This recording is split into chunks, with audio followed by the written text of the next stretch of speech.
If you are new to our channel, don't forget to hit that subscribe button.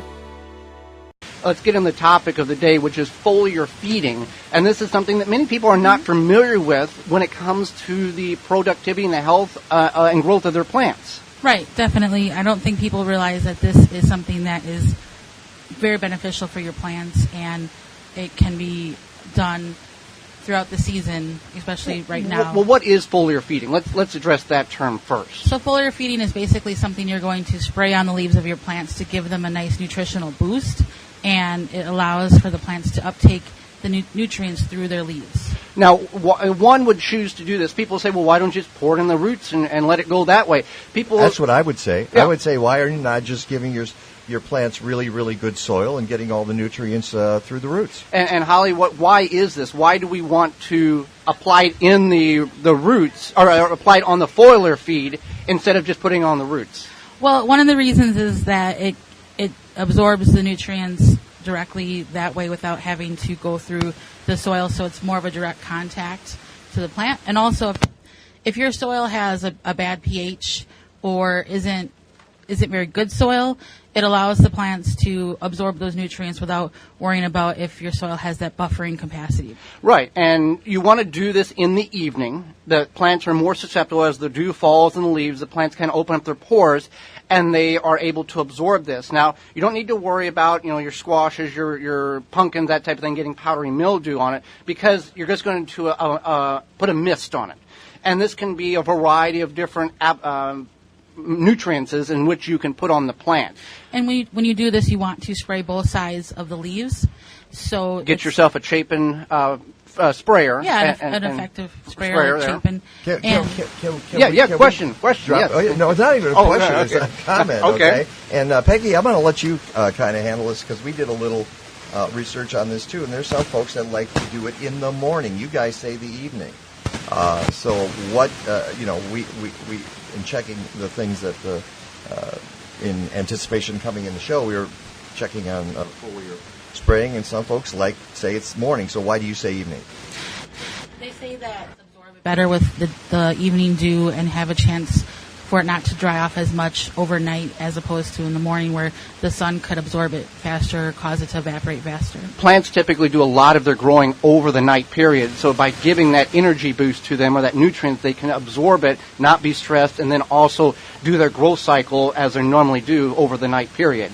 So that's the reason why we recommend in the evening. Now, again, we're not dousing the plant with gallons of it. We just want to mist the leaves of the plant. And that's one of the things too, is that the mist, you don't want huge drops, because it's going to fall right onto the ground, and in fact, you're going to waste it. Right. Yeah. In fact, one of the claims that some people say about foliar feeding is that you're actually fertilizing through the ground, because the substance will go onto the ground and then be absorbed by the roots anyway. So that might be part of what's going on. Is that a possibility? Some of it can fall to the ground, and that's okay too. If you're using an organic foliar feed, it's not going to be harmful. If you are using something that's non-organic or conventional, you do want to make sure you are spraying it onto the leaves as efficiently as possible. Okay. So what are some different applications in which we can mix with our water to spray on the plants here? So one of them is weed tea. And so what weed tea is it's basically an anaerobic process of taking your weeds, and you put them in a big bin or tub, and then you add water, and you let it kind of cook or steep for, I don't know, a couple weeks. How long would you say, Joey? 2 weeks, 3 weeks? 2 weeks, yeah. It smells absolutely terrible. It smells like a cow lot, but it is very beneficial to your plants. And you can use it as a foliar feed. You can also use it as a weed tea and put it directly into your soil as well. But it's beneficial either of those ways. And you can also add Epsom salt to your plants. Epsom salt is magnesium sulfate. It has a tremendous benefit of greening the plants up. A lot of nurseries will use this as a part of their secret formula in order to get the plants looking nice and pretty before you get there and buy them. But you can use Epsom salt to mix in with your weed tea, mix in with your foliar feed, and it will absorb the plants. It's a micronutrient to a certain degree that your plants will love. Yes, Mike. Can I put in something else here? And I think I'll do it. You want to hold this one? One of the things that if you follow Dr. Linda Chalker-Scott, I'm sure you know her from the Garden Professor's blog, and Washington State University, and she talks about Epsom salts being only advised in the case of a magnesium deficiency. Should you check for that first before applying Epsom salt? You should always do a garden or soil test each year. Obviously, you can do them very affordably, or you can spend a lot of money. The more money you spend, the more detail you get. But yes, you should do and find out if you have a magnesium deficiency in your soil before you start adding lots of magnesium sulfate, Epsom salt to your soil. So you wouldn't, as a normal course, use Epsom salts, or would you do that? We used to, but we've backed off on that because we've seen that there's only specific reasons and purpose for that, and not just an overall use, pretend like it's fertilizer type of method. But as we say, if it's something that you've always done and it works for you and you find success with it, keep doing it. Yeah. Well, that's always something. Yeah, if it works. Yeah.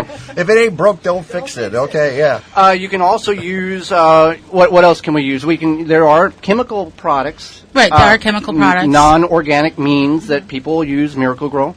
People find success with this. We choose not to just because it's not of an organic duration, organic means. Yes, Peggy. What about kelp or seaweed? Seaweed is a great application in which you can dilute it. You can get a concentrate liquid seaweed from your garden center and apply that according to the recommended rates on the back of the package. Again, like Mike says, just because a little is good doesn't mean a lot's better. So you want to, seaweed is a great thing. A lot of gardeners on the coast will use seaweed in their compost piles too because it has such a high nutrient value as it breaks down and turns into soil.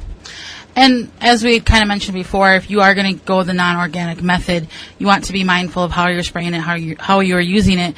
But if you are new to organic gardening and you want to try to keep some of the chemical applications, using foliar feed is I don't want to say it's a good idea. It can burn the plants. It can burn the plants, but it's less likely to get into your soil versus just putting Miracle-Gro directly into your soil. And with any chemical application, we have to remember that the chemicals are water soluble, which means they attract to the water molecules. And then you have problems, and you like dead zones in the Gulf of Mexico, algae bloom in the lakes. And you think, what? You're kidding me. People think, it's just my little garden. I'm just going to apply it. A little bit for everybody adds up to a lot for all of us and causes a lot of environmental problems. As we had learned last week, even if it's something that you're like, this is safe, it's safer versus some other chemicals, a lot of times it does affect even the wildlife itself. And even if you have like a septic system, a lot of times it'll cause problems there too. So it's not just about you and your garden. You kind of have to think beyond that picture. Can I ask a question about how do you determine that you need a foliar application versus just adding more or fixing your soil, adding compost or something around the base of the plant? Well, a lot of times if you need to fix your soil, it's not going to be an immediate overnight fix. So adding the foliar feed to the leaves will give it that nutrient boost a lot faster. So... Okay. Are there certain types of plants that respond better? The more wider leaves, like the pumpkins, zucchini, the ones that have a lot of porous area, works really, really well. Some of your like cabbages have that very dense, waxy. They do respond, but not to the absorbance that some of these more tender plants leaves have. So I would definitely use this in combination with caring for your soil, building your soil, and then also feeding your plants the foliar feed. So that's just a little bit of foliar feeding. You may have never heard that term before. I know I talked to some friends and they thought I was making stuff up, and I said, don't doubt me when it comes to gardening. Wait. Isn't that the way you roll here? You just make stuff up all the time? We talk gardening sometimes. Okay. Yeah. 100%. Yeah. Thank you for checking out the Wisconsin Vegetable Gardener radio show. For more, go to the WisconsinVegetableGardener.com for full-length in-studio video and podcast replay of Season 1. Season 2 underway and added weekly. Tweet us at TWVG Show or hashtag TWVG to be part of the program.